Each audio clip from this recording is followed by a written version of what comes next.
We're about to start our quiz bee for today, a group quiz. This game will introduce you to the world of science quiz bee entitled These are our group mates. These are our group mates. First in line is Sheila May de la Peña. That's me. Next in line is Miss Ebony Mayish Gulay. Next in line is Miss Christine Valdez. And the other three. We're gonna cut this because we're about to start.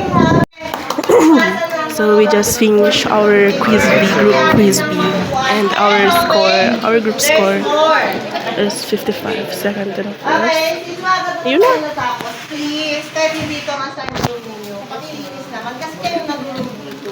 Ito yung assignment. They clutched the third round. That's why we got a high Guys. score. Kaya, pakilinis mo, ano? Yes, ma'am. One more sheet of paper, mayroon ng ball pen. Ball pen lang. Ako Those are the nagpasok. scores. Ball pen.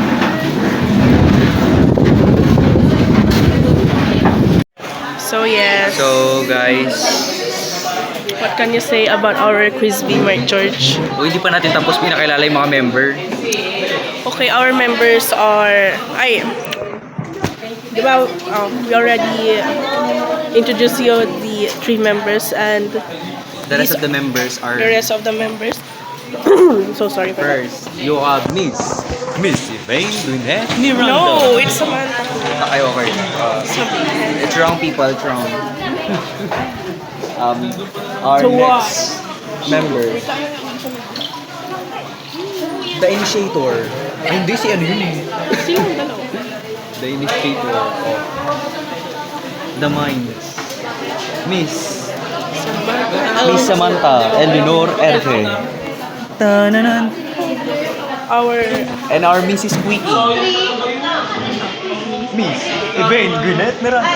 Known for her quickest writing skills.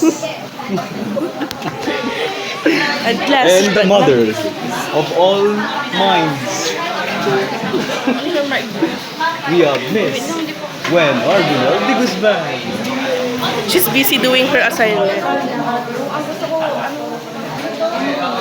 And the last, but not the least, Would you like the to... one only Hey. sitting.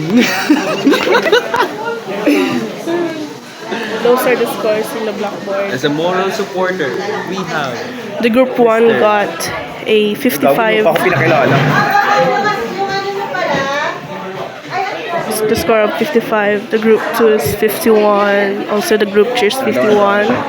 Group 5 with the highest score, which is 56. And the group 4 which is 49. And lastly the group 6 44. Kung pupunta pa ako ng tricycle, nawawala yung wallet. Ay, wallet ko yung... Uy, wag naman English, what are you talking about? My umbrella is missing. Likewise with the... Sana habang buhay ka rin mawalan ng... English, please. It's forever. It's for a lifetime that you will miss your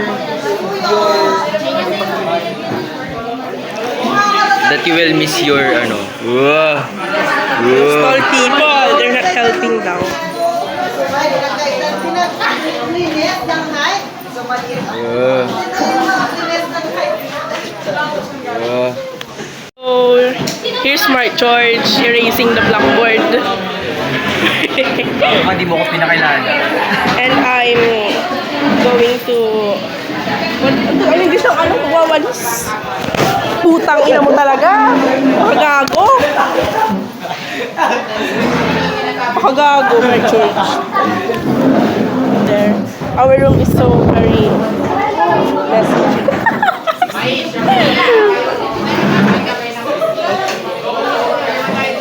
I'll pass the walis. Sorry. Ay, the stamp is yours. Our Cinderella in the classroom. Yes. Ano siya, de? Kaya Yes. Nag-video siya. Hilain niyo ako. Bawal, gabi.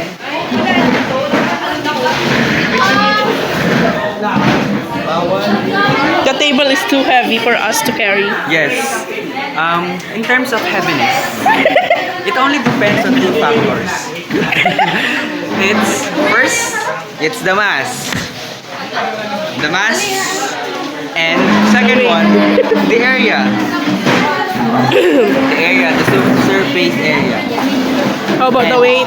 The ulo. Ano the weight density nga, babe? Density nga. Bakit lumilipat sa mata ko? Heaviness? Heaviness. Oh, weight niya. Hindi. Ito pala, denser pala yung denser. No. Density siya. Density. He's giving misinformation. No. Wrong information. Density kasi. Don't touch my tummy. Touch my tala. Yeah, those are our classmates. Very industrious. Very, what do you call it? Very responsible students.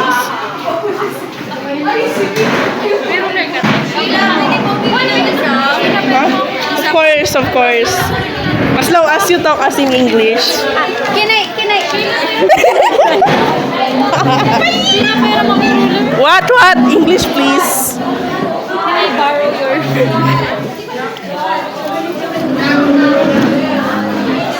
Kuha ka. Lang.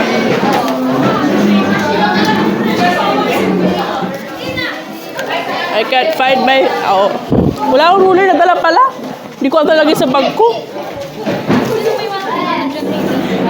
Okay na yan. Wala akong ganyan sa akin. Hindi mo yung akin.